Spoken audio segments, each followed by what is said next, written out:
I was standing in my detached workshop on a crisp October morning in Boise, Idaho, when I heard the knock that would change everything. The heated space was my sanctuary, filled with thousands of dollars worth of tools I had collected over 15 years of woodworking and metalworking. My name is Patrick Yates, and I had just fired up my table saw to start a custom cabinet project when that knock came. I killed the saw and walked to the door, wiping sawdust from my flannel shirt. Standing there was Brenda Patterson, the HOA president of our Sunset Ridge community, flanked by two men I didn't recognize. Brenda was the epitome of a middle-aged woman with too much time and too much authority. Her blonde highlights were fresh, her yoga pants were pristine, and her expression was the practiced look of someone who enjoyed wielding power over others. "Patrick, we need to talk about your workshop," she said without preamble. "What about it?" I asked, genuinely confused. I had built this workshop 3 years ago with all the proper permits from the city. It sat on my property, a good 20 feet from my house, and I had made sure everything was up to code. According to our recent interpretation of the HOA covenants, Section 12.4, outbuildings used for commercial purposes are strictly prohibited, Brenda announced, holding up a folder stuffed with papers. "Commercial purposes. I make furniture for friends and family. This isn't a business. You sold 3 pieces last year through Facebook Marketplace. That makes it commercial." She smiled that tight smile that made my blood pressure rise. "We have screenshots." I stared at her in disbelief. "I sold 3 pieces to cover the cost of materials." "That's not running a business. The covenants don't specify a threshold. Any commercial activity is prohibited. You have until 5 p.m. today to cease all operations and remove the equipment, or the HOA will be forced to take action." "That's insane. I can't move thousands of pounds of equipment in a few hours, and this is my property." "When you bought your home, you agreed to the covenants," she said, her voice saccharine sweet. 5 p.m., Patrick. Have a blessed day."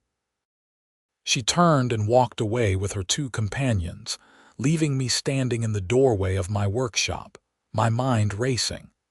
I immediately called my wife, Diana, who worked as a paralegal downtown. "They can't do that," she said after I explained the situation. "Let me look at the covenants and call you back."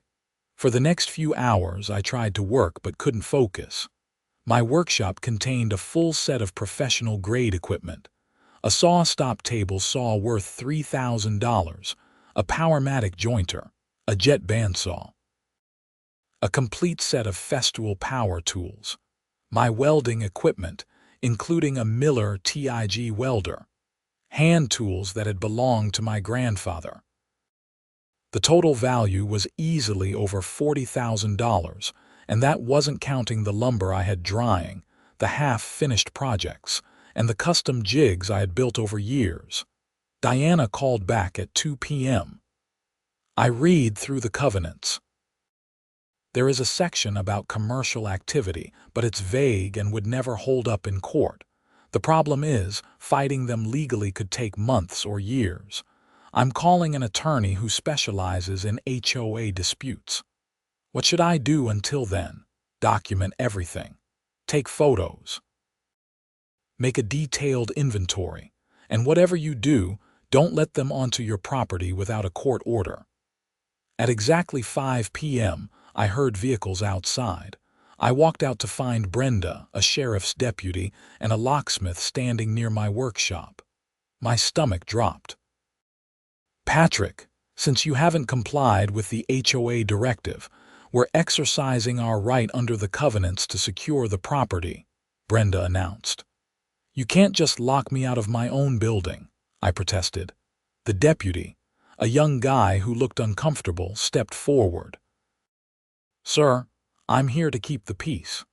The HOA has presented documentation that suggests they have the authority to do this under civil covenant law. If you want to dispute it, you'll need to do so in court." This is theft. It's not theft, Brenda corrected. We're securing the property pending resolution of the covenant violation. Once you agree to remove the commercial equipment, you'll have access again. I felt helpless as the locksmith changed the locks on my own workshop. Brenda handed me a new key. This is for when you're ready to remove the equipment. Any use of the workshop for its current purpose will result in fines of $500 per day. After they left, I stood in my driveway, shaking with rage. Deanna came home an hour later to find me still standing there. They actually did it, she said, reading the notice Brenda had left. Every tool I own is in there. Thousands of dollars worth of equipment, my grandfather's tools.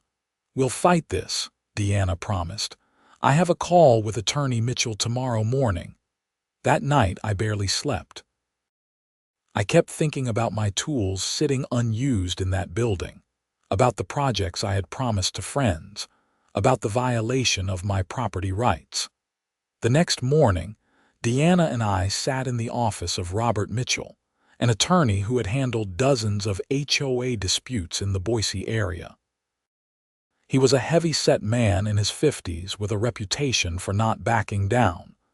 "This is one of the more aggressive moves I've seen an HOA make," he said after reviewing our documents. "The problem is that Idaho gives HOAs considerable power, and the courts generally uphold covenants unless they're clearly unreasonable or applied inconsistently." "So what do?" I asked.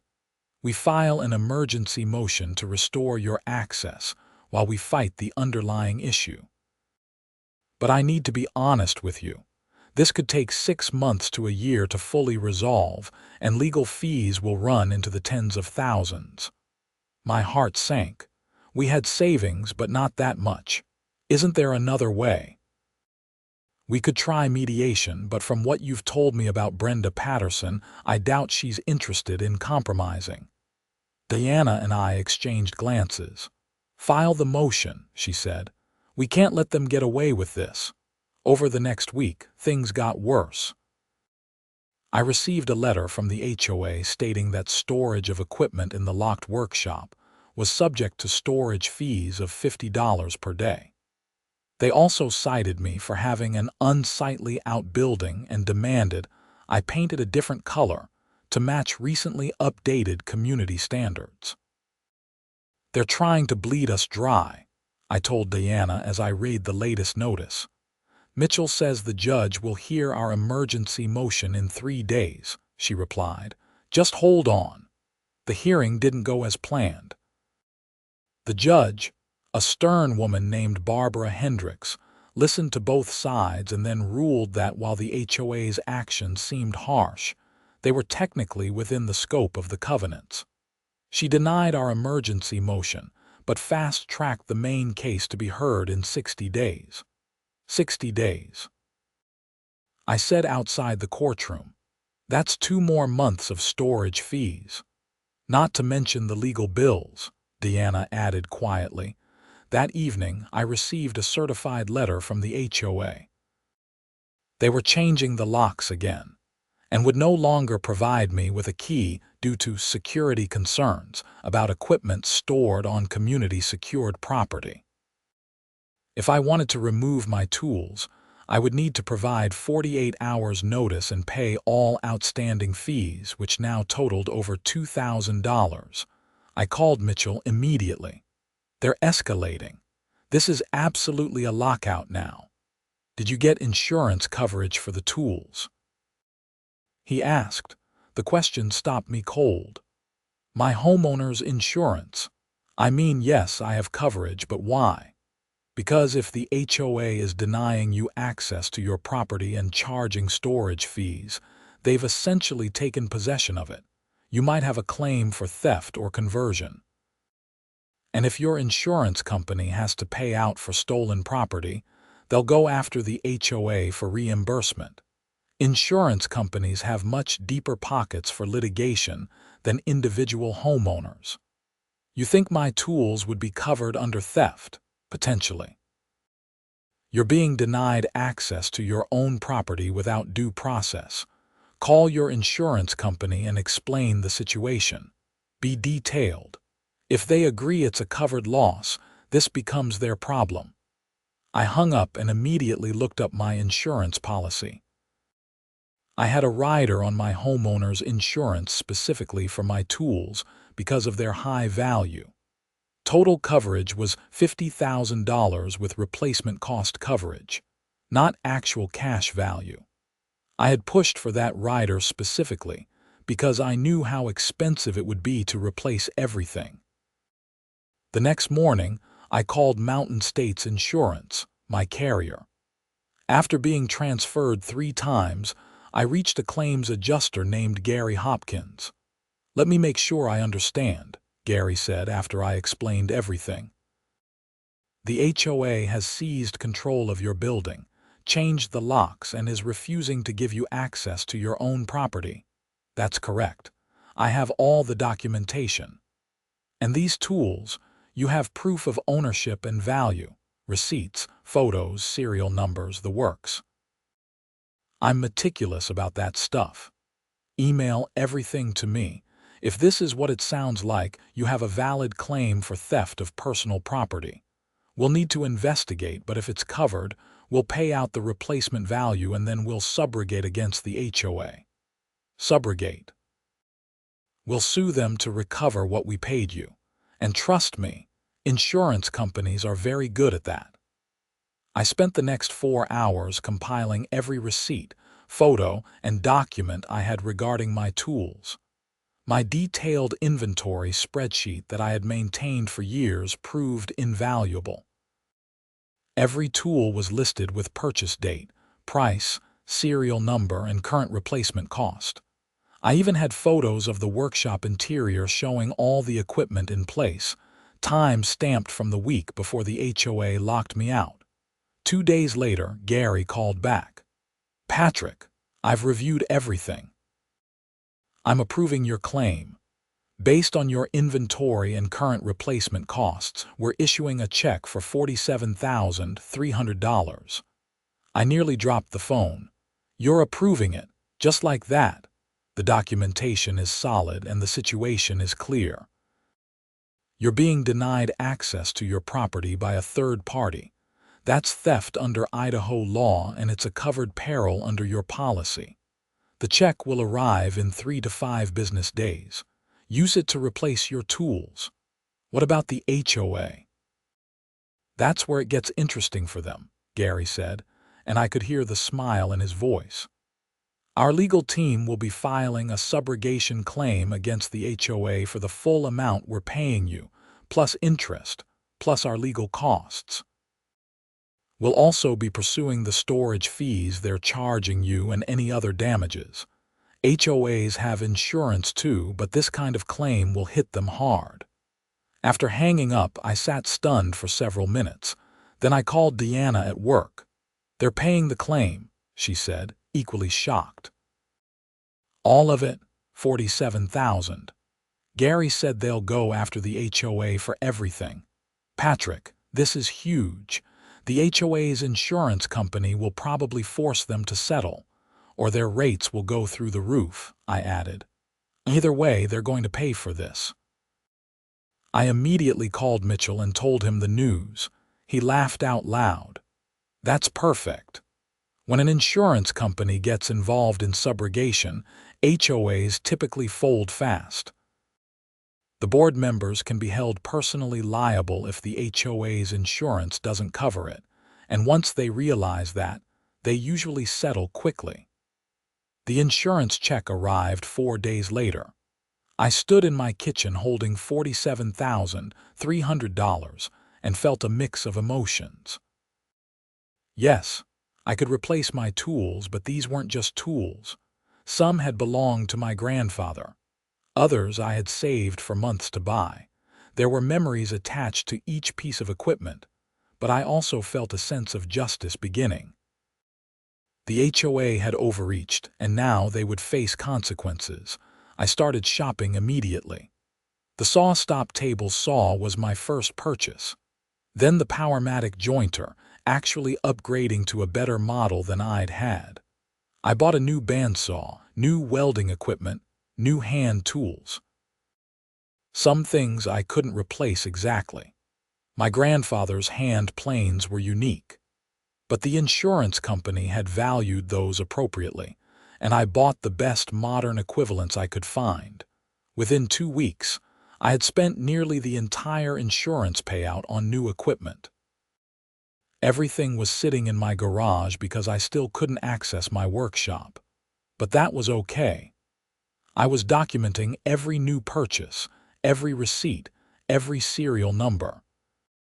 Meanwhile, Mitchell informed me that Mountain States Insurance had filed a lawsuit against the Sunset Ridge HOA for $47,300 plus 18% annual interest under Idaho law, plus attorney's fees and costs.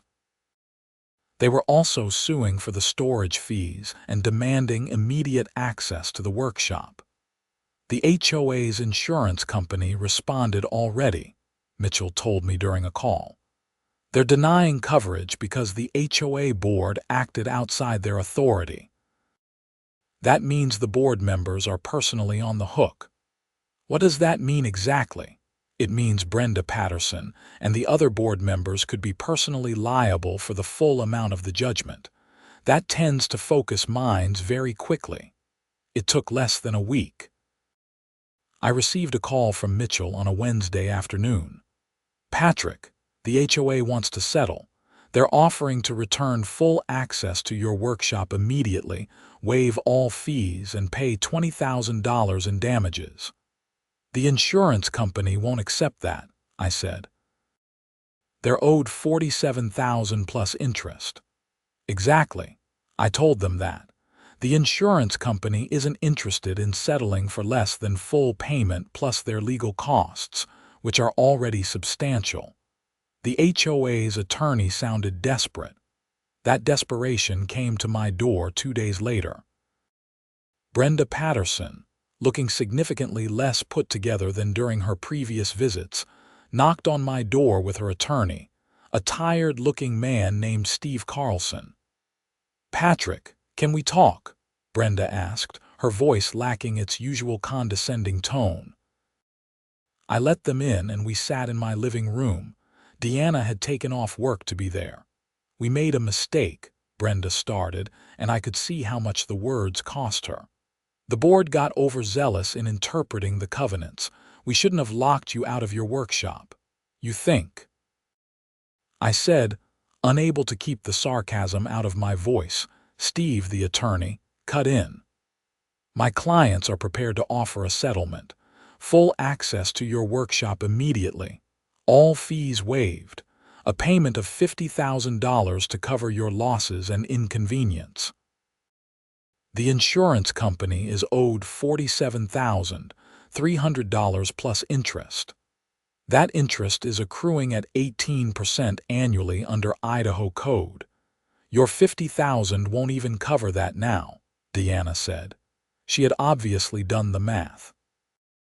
"We're also willing to formally amend the HOA covenants to explicitly allow workshops and hobby-based businesses that don't generate significant traffic or noise," Steve added. "I want that in writing," I said. "And I want the insurance company's approval on any settlement." "Of course," Steve said quickly. Over the next week, the settlement was hammered out.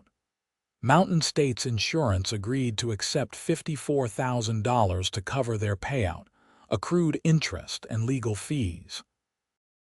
The HOA would pay an additional $25,000 to me personally for the violation of my property rights, emotional distress, and the loss of irreplaceable items. They would also pay Mitchell's legal fees, which had climbed to $15,000. In total, the HOA was paying $94,000 because Brenda Patterson had decided to seize my workshop.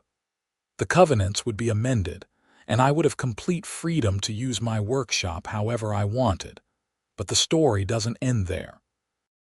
The day after the settlement was signed, I received a call from Gary Hopkins at Mountain States Insurance. Patrick, I thought you should know. We did some additional digging into the Sunset Ridge HOA during our investigation. And we found some interesting financial irregularities. Large payments to companies owned by Brenda Patterson's husband. Unauthorized spending. We've referred the matter to the Idaho Attorney General's office for investigation. You're kidding. I'm not. HOA funds are subject to specific legal requirements in Idaho. If the board was misappropriating funds, that's a crime. I thought you'd want to know. 2 months later, Brenda Patterson and 2 other board members were arrested for misappropriation of HOA funds and fraud. It turned out that over a 3-year period, they had funneled nearly $200,000 in HOA fees to companies they controlled for services that were either overpriced or never actually performed. The arrest made the local news. I watched the coverage showing Brenda being led out of her house in handcuffs, and I felt a complicated mix of satisfaction and sadness. Satisfaction because justice was being served, but sadness because it had come to this at all. The criminal investigation revealed that the aggressive enforcement against me was part of a pattern. The HOA had been targeting homeowners they perceived as vulnerable or unlikely to fight back, imposing fines and fees that went straight into the pockets of the board members. My insurance claim had triggered the scrutiny that brought the whole scheme down. 3 months after my workshop was returned to me, I stood inside it with my new tools arranged exactly how I wanted them. The space was heated to a comfortable 65 degrees. My new saw-stop table saw gleamed under the LED lights I had installed. My new welding equipment was set up in the corner. Everything was better than it had been before, at least in terms of equipment. Diana came out to visit me one Saturday morning, carrying 2 cups of coffee. "How does it feel?" she asked. "Strange," I admitted. "The tools are better, the equipment is newer, but it's not the same. I keep reaching for my grandfather's planes and remembering they're gone." "The money from the settlement could buy you a lot of new memories," she suggested gently. She was right. The $25,000 in personal damages was sitting in our bank account. We had initially planned to use it for our legal fees, but since the HOA had covered those, it was ours free and clear. "I've been thinking," I said. "What if we use some of it to offer free woodworking classes to kids in the neighborhood? Teach them the basics, let them make something with their own hands." Deanna smiled. "That's a beautiful idea. And maybe I'll take some commissions, real ones as an actual business." The covenants can't stop me now. Over the next few months, I did exactly that. I started offering free woodworking classes on Saturday mornings. 6 kids from the neighborhood showed up the first week. By the end of the month, I had 12 regular students ranging from age 10 to 17. We built birdhouses, simple furniture, cutting boards. I loved watching their faces when they completed a project. I also registered as an actual business. Yates Custom Woodworking became official. I took on commission projects, built custom furniture, and even started selling pieces at local craft fairs. The irony wasn't lost on me. The HOA had tried to shut down my hobby-level activity and ended up funding my actual business. Brenda Patterson's criminal case went to trial 8 months after her arrest. I was called as a witness to testify about the HOA's actions against me and how the subsequent investigation had uncovered the financial crimes. Sitting in that courtroom, describing how I had been locked out of my own workshop, felt surreal. The prosecutor used my case as an example of how the board had operated. They targeted Mr. Yates, seized his property, imposed illegal fees, all to enrich themselves, she told the jury. This wasn't about enforcing community standards. This was about using their positions of power to commit theft. Brenda was convicted on multiple counts of fraud, embezzlement, and misappropriation of funds. She was sentenced to 4 years in prison and ordered to pay restitution of over $300,000. The other 2 board members received similar sentences. The Sunset Ridge HOA was dissolved and reformed under state supervision.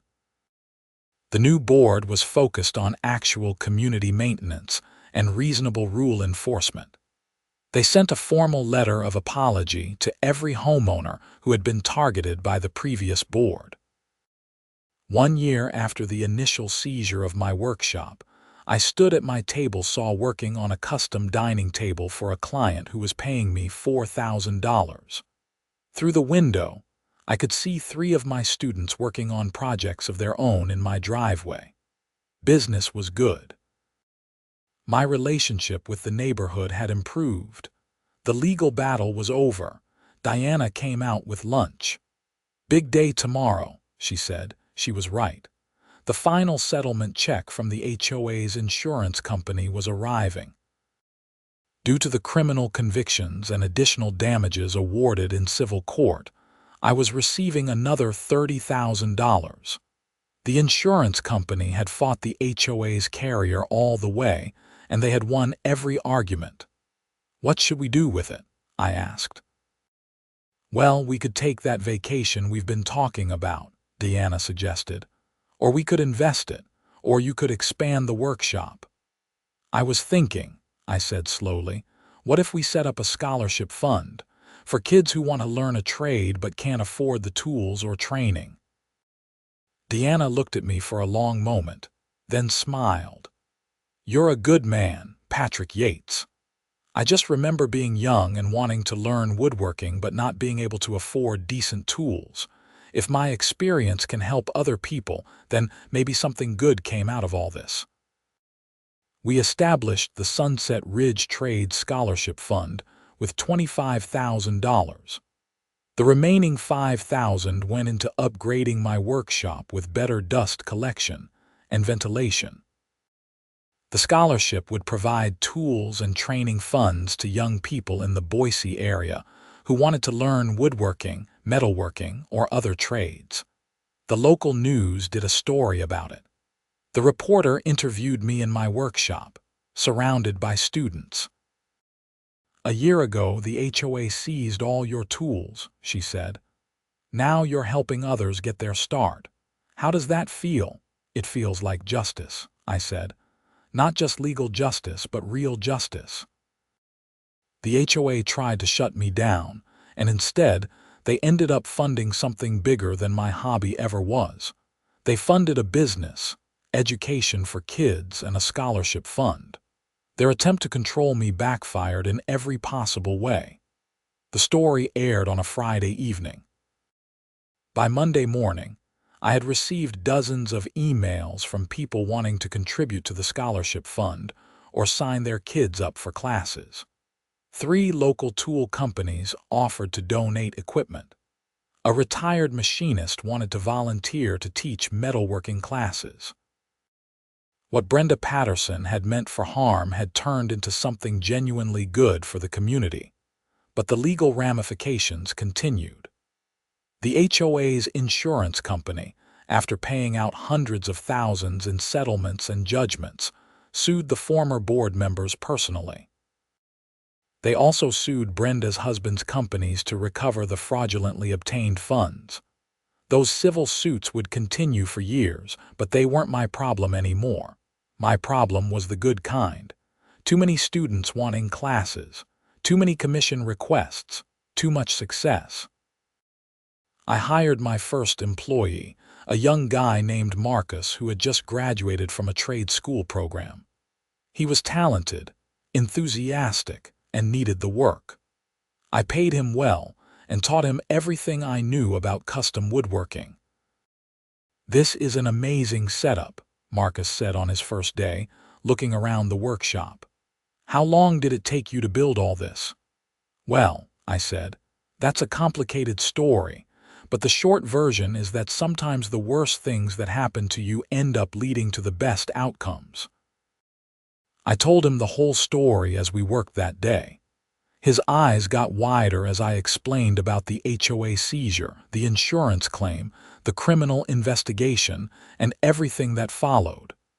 "So the HOA president is actually in prison?" he asked. "Serving 4 years right now," I confirmed. "Though she'll probably get out earlier for good behavior. But yeah, she went from running the HOA to being a convicted felon. And all because she tried to seize your tools. All because she overreached and thought she could get away with it. The thing is, if she had just left me alone, none of this would have happened. The financial crimes might never have been discovered. She'd still be stealing from the HOA, but she picked the wrong person to target." "Why were you the wrong person?" I thought about that. "Because I had insurance. Because I documented everything.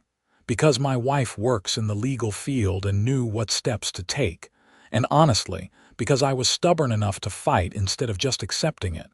A lot of people would have just moved their tools and given up." "I'm glad you didn't," Marcus said. "Me too." As the months passed, the workshop became more than just my workspace. It became a community hub. Every Saturday, kids came for classes. Several evenings a week, I mentored adults who wanted to learn woodworking. Marcus and I filled commission orders during the regular workdays. The business grew steadily. The scholarship fund gave out its first awards a year after it was established. 3 young people received complete tool sets and tuition for trade school programs. One of them, a 17-year-old girl named Ashley, wanted to become a carpenter. She reminded me of myself at that age, eager to learn but lacking resources. "Thank you," she said when I presented her with the scholarship check and a set of basic woodworking tools. "This means everything to me. Just promise me you'll pass it on someday," I told her. "When you're established and successful, help someone else get their start." She promised she would. 2 years after the initial seizure of my workshop, I received an invitation to speak at a national HOA reform conference in Denver. Apparently, my case had become somewhat famous in HOA law circles as an example of board overreach and the consequences thereof. I flew to Denver and gave a 30-minute presentation about my experience. The room was full of homeowners who had their own HOA horror stories, attorneys who specialized in HOA law, and even some HOA board members who wanted to learn how to avoid disasters like mine. "The lesson here isn't just about legal liability," I told the audience. "It's about remembering that HOAs are supposed to serve communities, not control them. When board members start to see themselves as enforcers rather than servants, when they prioritize power over people, that's when things go wrong." After the presentation, several people approached me with their own stories. A man in Florida whose HOA had tried to fine him for having the wrong color mailbox. A woman in Texas whose HOA demanded she remove her vegetable garden.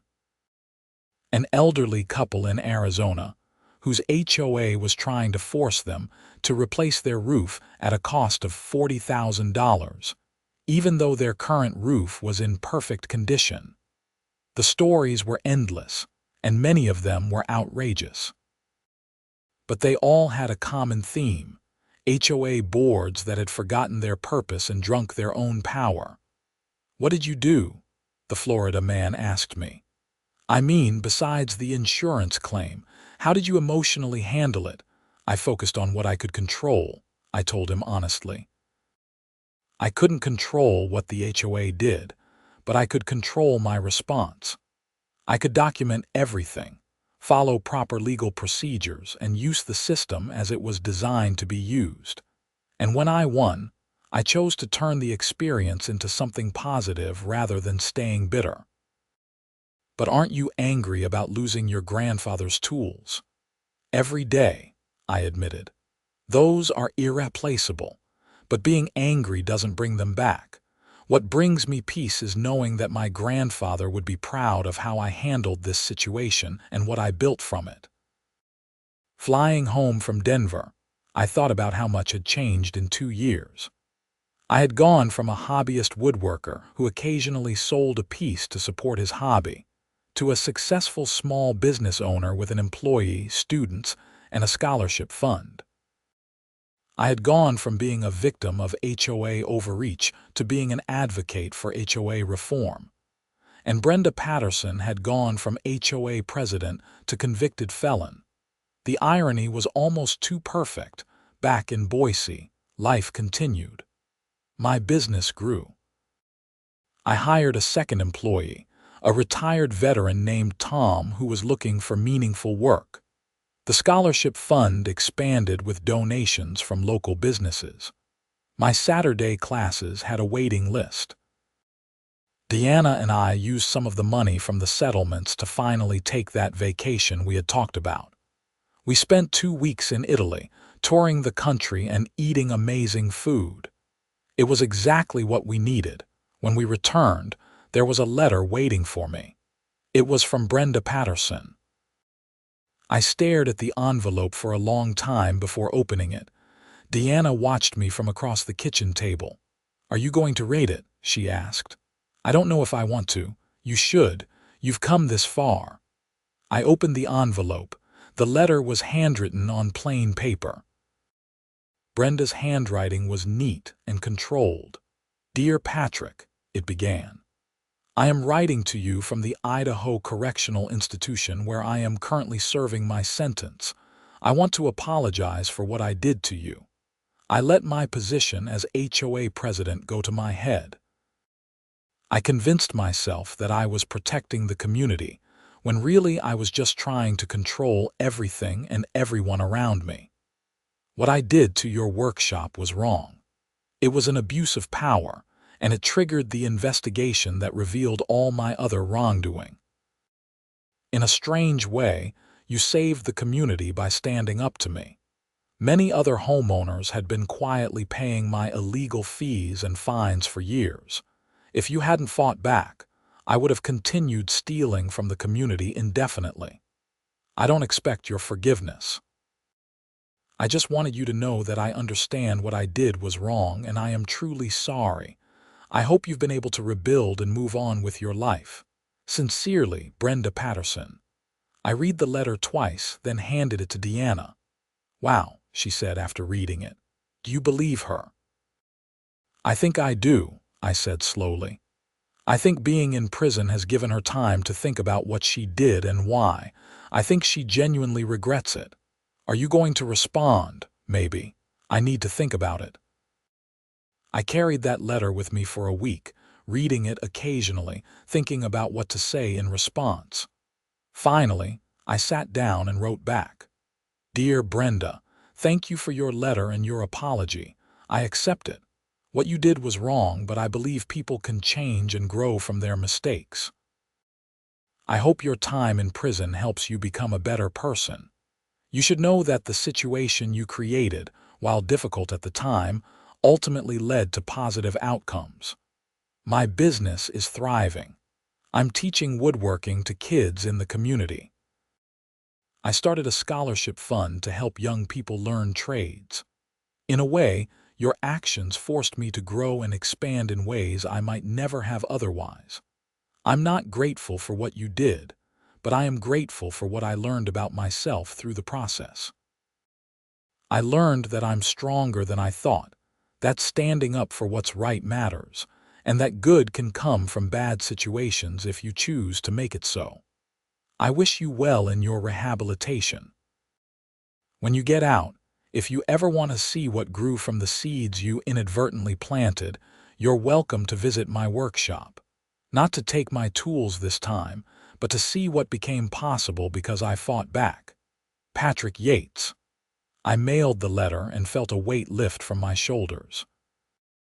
Forgiveness, I realized, wasn't about saying what Brenda did was okay. It was about releasing the hold that anger and resentment had on me. 3 years after the initial seizure, I stood in my workshop late one evening, alone with my thoughts. The space was quiet except for the hum of the heater. My new tools surrounded me, familiar now, no longer feeling like replacements but like mine. I thought about everything that had happened. The shock of being locked out, the fear of losing everything, the frustration of fighting the system, the satisfaction of winning, the growth that followed. If I could go back and change it, would I? The answer surprised me. I wouldn't. Yes, I lost my grandfather's tools and that hurt. Yes, it was stressful and expensive and difficult, but I also gained so much. A successful business, the satisfaction of teaching others, the scholarship fund that would help young people for years to come, a deeper appreciation for justice and the systems that enforce it, and maybe most importantly, I gained the knowledge that I could stand up to injustice and win. Marcus arrived early the next morning to find me already working on a project. "You're here early," he said, surprised. "Couldn't sleep. Decided to be productive." "What are you working on?" "A display case. For my grandfather's remaining tools that weren't in the workshop that day. I want to honor them properly." Marcus helped me with the case over the next week. We used figured maple and walnut, creating something beautiful and worthy of the tools it would hold. When it was finished, I carefully placed my grandfather's hand saw, his measuring tape, his square, and a few other tools that had been in my garage during the seizure into the case. We mounted it on the wall of my workshop where I could see it every day. Underneath the case, I added a small plaque. "Tools are more than equipment. They're opportunities to create, to learn, to grow, and to help others. May we use them wisely." The scholarship fund continued to grow. By the end of the third year, we had given out 15 scholarships, totaling over $50,000.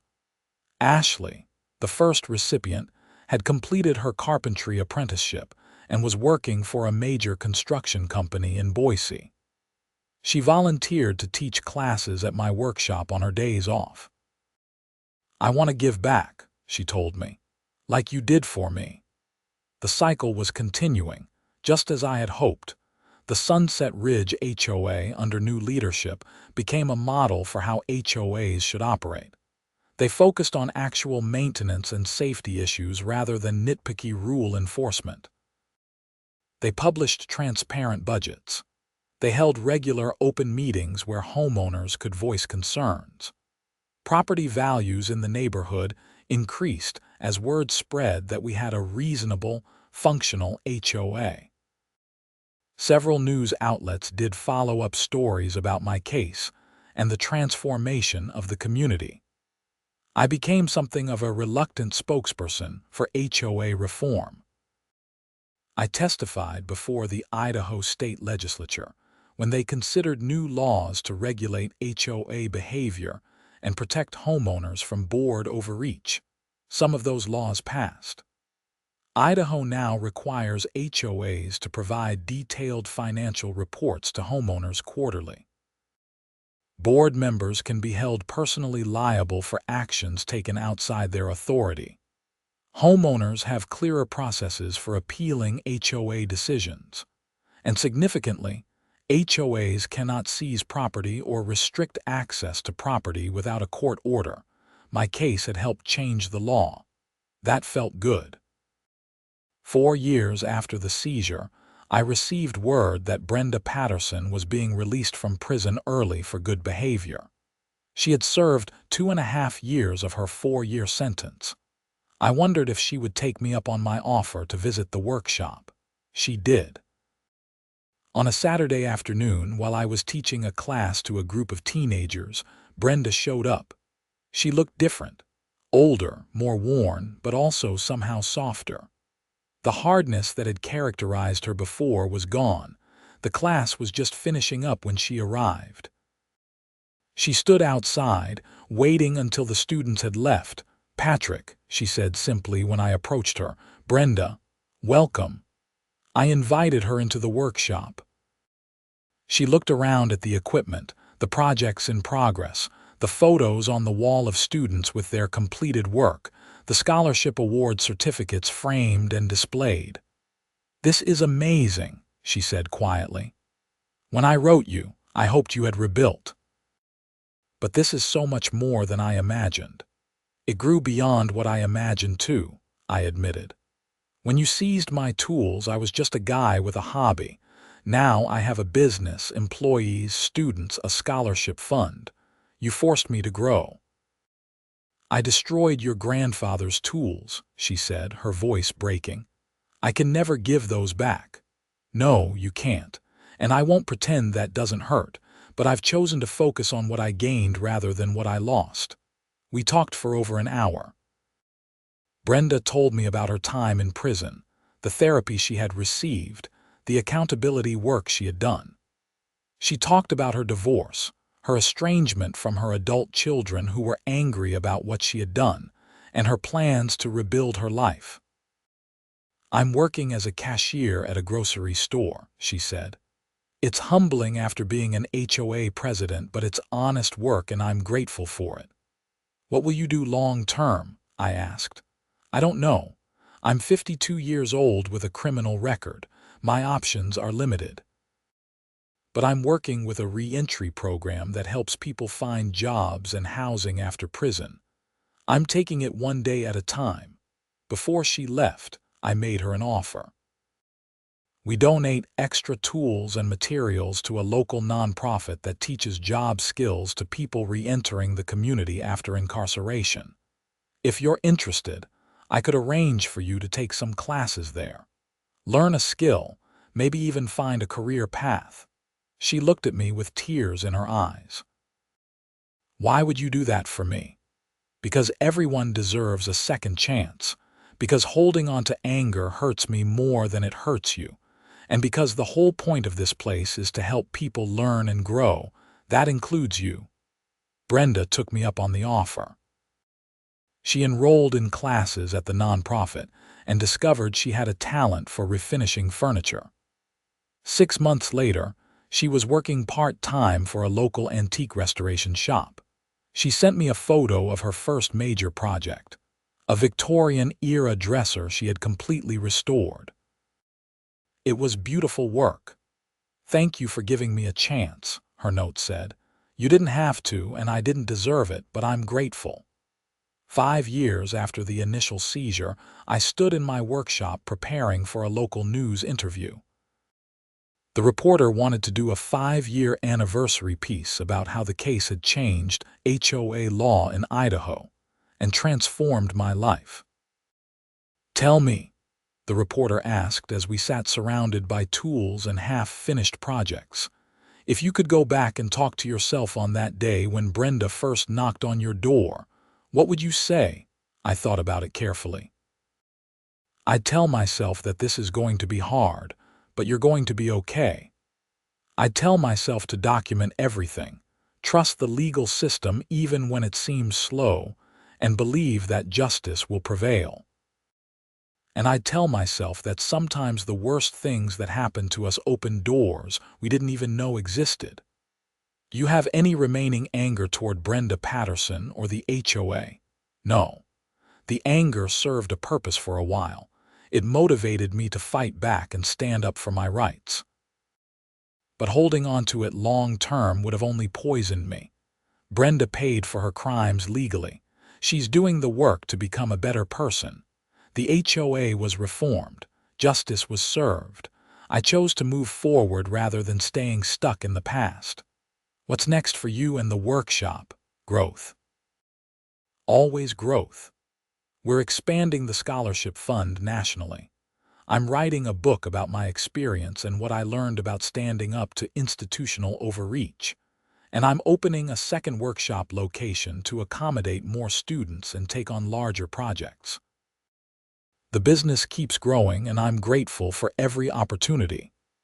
After the interview, Diana came out to the workshop. We had a tradition now of having coffee together there on Saturday evenings after the last class ended.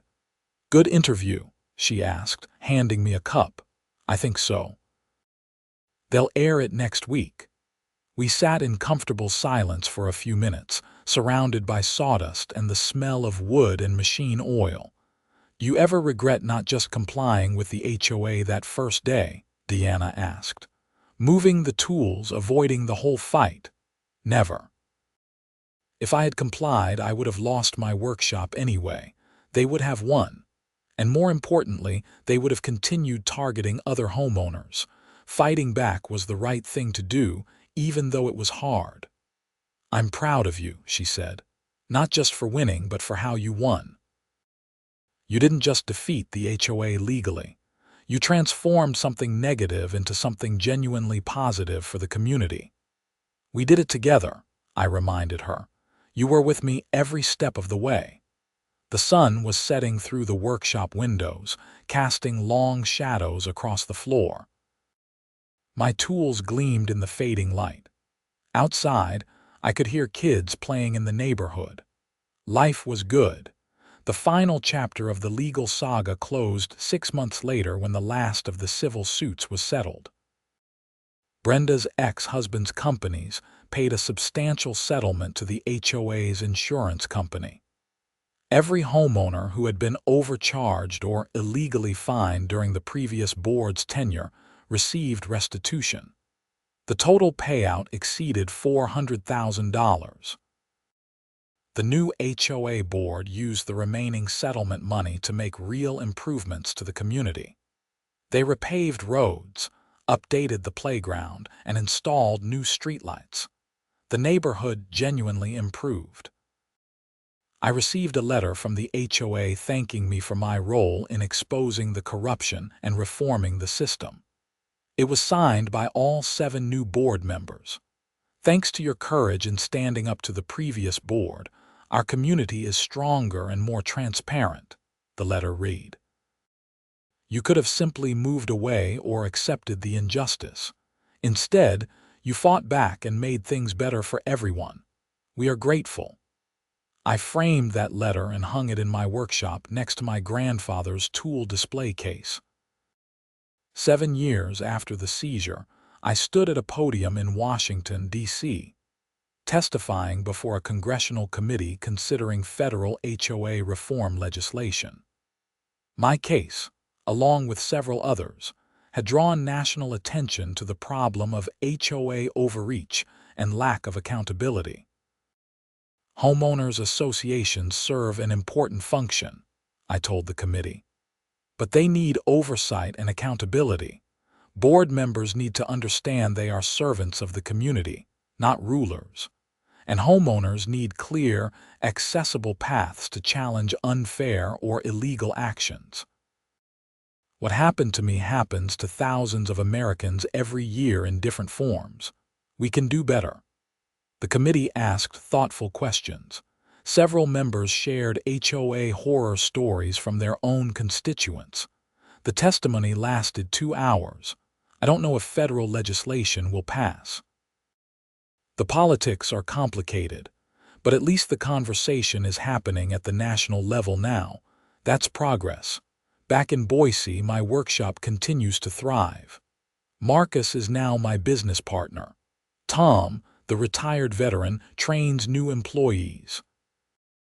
We have 5 full-time workers and take on major commercial projects in addition to our custom residential work and teaching programs.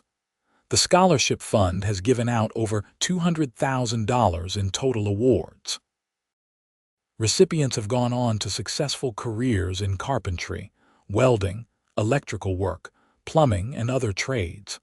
Several have started their own businesses. One former student now teaches classes at my workshop. Ashley, my first scholarship recipient, got married last year. She asked me to build a custom hope chest as a wedding gift. I made it from cherry wood with hand-cut dovetails, spending weeks on the details. When I presented it to her at her wedding reception, she cried. 7 years ago, I thought I'd never be able to afford a trade career, she told the assembled guests.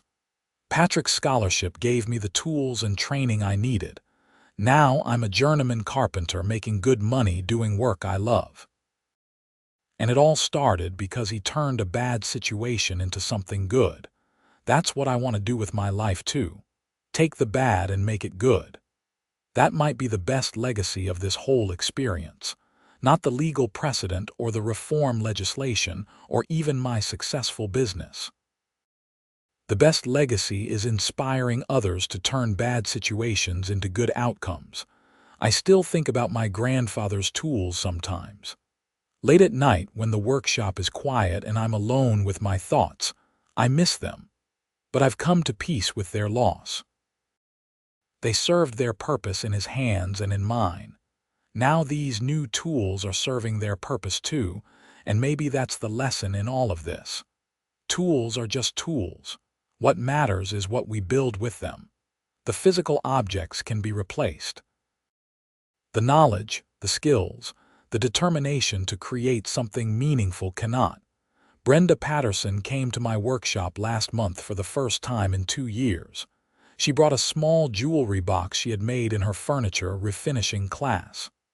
"I want you to have this," she said.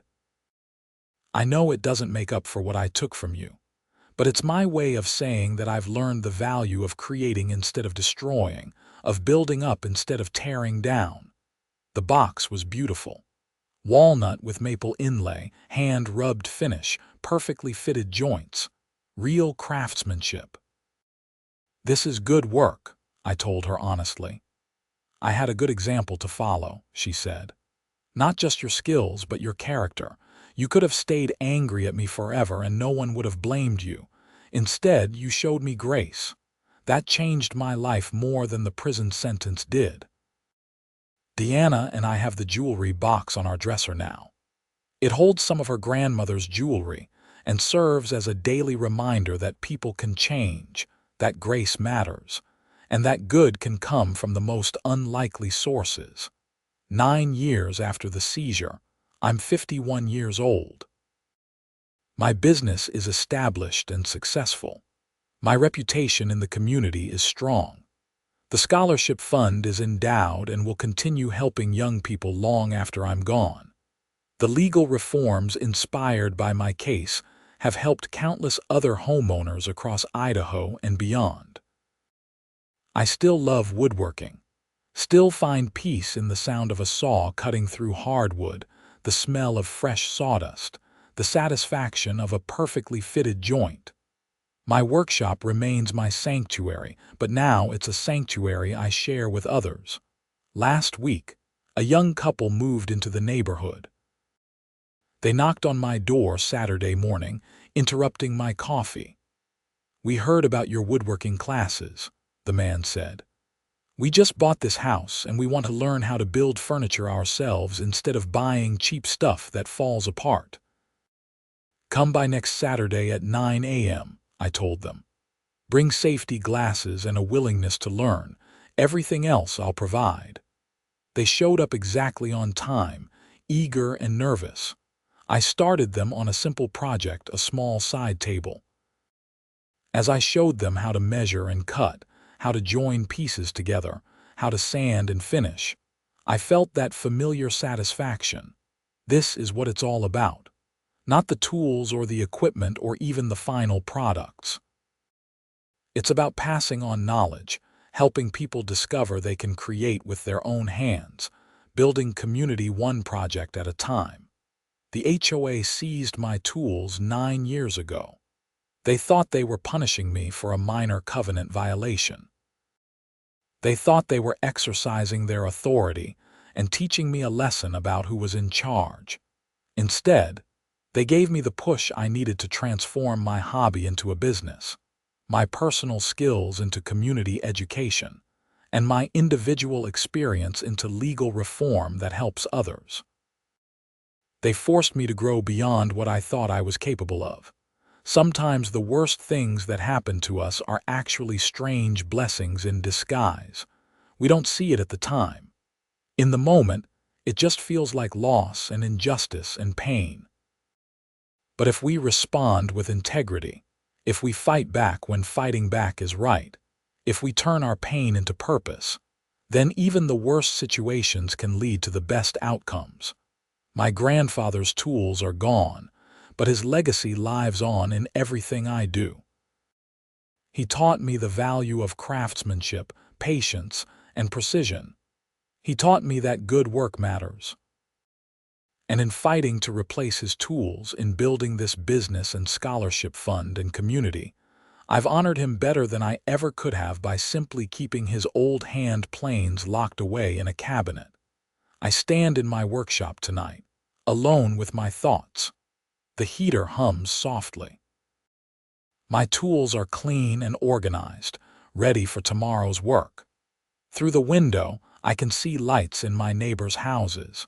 These are good people, people I've come to know through shared experiences and community activities.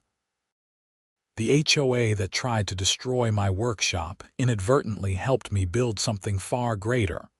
They tried to take my tools and ended up funding a movement. They tried to assert control and ended up losing everything, and me. I ended up with more than I lost. Better tools. A successful business. A scholarship fund helping young people. Legal reforms protecting homeowners. And the deep satisfaction of knowing that I stood up for what was right and won. That's a trade I'd make any day. The workshop door opens. Deanna steps inside, 2 cups of coffee in hand. Our Saturday evening ritual. Busy day tomorrow, she asks. Always. 3 commission projects, 2 classes, and a potential new corporate client coming to look at the shop. Never thought it would get this big, did you? Never in a million years, but I'm grateful for every bit of it. We sit in comfortable silence, drinking our coffee, surrounded by the evidence of years of work and growth and transformation. This space represents more than just woodworking. It represents resilience, justice, community, and the power of turning adversity into opportunity. The HOA seized my heated workshop tools. My insurance claim forced them to replace everything with interest. And in the process, I built something that could never be seized. A legacy of craftsmanship, education, and service that will outlast any tool, any building, any individual achievement. That's the real story. Not about losing tools or winning legal battles, but about choosing to build instead of staying bitter, to grow instead of staying stuck, to help others instead of just helping yourself. And every day when I walk into this workshop and see my students learning, my employees creating, my tools being used for meaningful work, I know that I made the right choice. The best revenge isn't anger or bitterness. It's building something so good that the people who tried to tear you down become irrelevant in the shadow of what you've created. 9 years later, standing in my thriving workshop, surrounded by evidence of growth and success and community impact, I can honestly say that losing my tools was one of the best things that ever happened to me. Not because the loss was good, but because of what I chose to build from the rubble.